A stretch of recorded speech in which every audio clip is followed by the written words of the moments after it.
Hi hello friends, നമുക്കിന്ന് മത്തങ്ങ വെച്ചിട്ടൊരു അടിപൊളി ഒഴിച്ചേറി ഉണ്ടാക്കാം. അപ്പോൾ നമുക്കിതിലേക്കായിട്ട് കുറച്ച് വൻപയർ വേണം. അപ്പോൾ ഞാനതൊന്ന് കുതിരാനായിട്ട് ഇട്ടിട്ടുണ്ടായിരുന്നു. ഇപ്പോൾ വൻപയറെല്ലാം കുതിർന്ന് വന്നിട്ടുണ്ട്. ഇനി നമുക്ക് വേവിക്കാനായിട്ടുള്ള പാത്രത്തിലേക്കൊന്ന് മാറ്റിയെടുക്കാം. ഇനി നമുക്ക് അത് വേവാനായിട്ടുള്ള വെള്ളം ഒഴിച്ചു കൊടുക്കാം. കൂടെ തന്നെ അതിന് പാകത്തിനുള്ള ഉപ്പും കൂടെ ചേർത്ത് കൊടുക്കാം.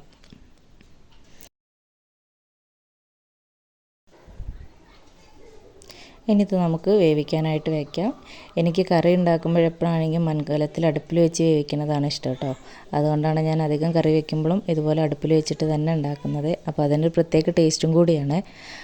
അപ്പോൾ നമുക്കിനി ഇതിലേക്കായിട്ടുള്ള മത്തങ്ങ ഒന്ന് അരിഞ്ഞെടുക്കാം. അത്യാവശ്യം വലിയ ചതുര കഷ്ണങ്ങളായിട്ടാണ് ഞാൻ അരിഞ്ഞെടുക്കുന്നത്. അതെന്തായാലും വെന്ത് കഴിഞ്ഞാൽ അത് ഉടഞ്ഞു പോകും.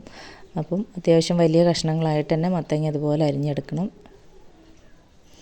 ഇനി നമുക്ക് ഇതിലേക്ക് ആവശ്യത്തിനുള്ള 2 പച്ചമുളകും, അത്യാവശ്യം എരിവുള്ള പച്ചമുളകാണ്. അപ്പോൾ അതുകൊണ്ട് 2 ഞാൻ എടുത്തിട്ടുള്ളൂ. അതും കൂടെ ഞാനിതിലേക്ക് അരിഞ്ഞ് ചേർക്കുന്നുണ്ട്. ഈ സമയം നമ്മുടെ വൻപയറൊന്ന് വെന്തിട്ടുണ്ടോ എന്ന് നോക്കേണ്ടതുണ്ട്. അപ്പോൾ നമുക്കിതൊന്ന് നോക്കാം. അപ്പോൾ അത് അത്യാവശ്യം വേവായിട്ടുണ്ട്. വല്ലാതെ ഉടഞ്ഞു പോകണ്ട. അതിന് മുന്നേ നമുക്ക് ഇതിലേക്ക് അരിഞ്ഞ് വെച്ചിട്ടുള്ള മത്തങ്ങയും കൂടെ ചേർത്ത് കൊടുക്കാം.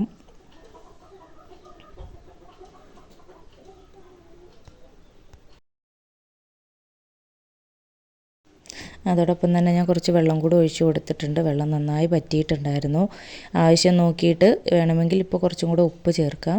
ഇനി നമുക്ക് ഇതിലേക്കായിട്ടൊരു 1/2 ടീസ്പൂൺ മഞ്ഞൾപ്പൊടിയും കൂടെ ചേർത്ത് കൊടുത്തിട്ടുണ്ട് കേട്ടോ. ഇനി നമുക്കിതൊന്ന് നന്നായിട്ട് വേവിച്ചെടുക്കാം. ഈ സമയം നമുക്ക് ഇതിലേക്കായിട്ടുള്ള ഒരു അരപ്പ് റെഡിയാക്കാനുണ്ട്. ചിരവിയെടുത്ത തേങ്ങയുടെ കൂടെ ഒരു 3-4 ചെറിയ ഉള്ളി, അതോടൊപ്പം തന്നെ ചെറിയൊരു വെളുത്തുള്ളി, പിന്നെ ചെറിയ ജീരകം കൂടെ ചേർത്തിട്ട് നമുക്കിത് നന്നായിട്ടൊന്ന് അരച്ചെടുക്കാം. അപ്പോൾ നമ്മുടെ മത്തങ്ങയും അത്യാവശ്യം നന്നായി വെന്ത് വന്നിട്ടുണ്ട്. ഇനി നമുക്കിത് തവി വെച്ചിട്ട് നന്നായിട്ടൊന്ന് ഉടച്ചു കൊടുക്കാം. നിങ്ങൾ ആദ്യമായിട്ടാണ് എൻ്റെ ചാനൽ കാണുന്നതെങ്കിൽ ഒന്ന് സബ്സ്ക്രൈബ് ചെയ്ത് സപ്പോർട്ട് ചെയ്യണം കേട്ടോ.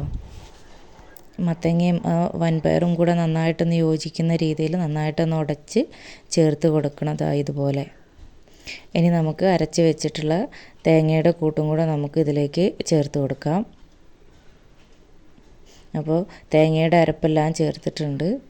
അപ്പോൾ നമ്മുടെ കറി ചെറുതായിട്ട് തിളച്ച് വന്നിട്ടുണ്ട്. ഇനി നമുക്കിത് അടുപ്പിൽ നിന്ന് വാങ്ങി വയ്ക്കാം. ഇനി നമുക്ക് ഇതിലേക്കായിട്ടൊരു വറവ് ചേർക്കാനുണ്ട്. ചൂടായ ചട്ടിയിലേക്ക് വെളിച്ചെണ്ണ ഒഴിച്ചു കൊടുത്തു. അതിലേക്ക് 1/2 ടീസ്പൂൺ കടുക് ഇട്ട് കൊടുത്തു. ഇനി നമുക്ക് ചെറുതായിട്ട് അരിഞ്ഞ് വെച്ചിട്ടുള്ള ചെറിയ ഉള്ളി ചേർത്ത് കൊടുത്തിട്ടുണ്ട്. അത് നന്നായിട്ടൊന്ന് മൂത്ത് വരുമ്പോൾ 1-2 അല്ലി കറിവേപ്പില കൂടെ നമുക്ക് ചേർത്തിട്ട് നമുക്കത് കറിയിലേക്ക് ഒഴിച്ചു കൊടുക്കാം.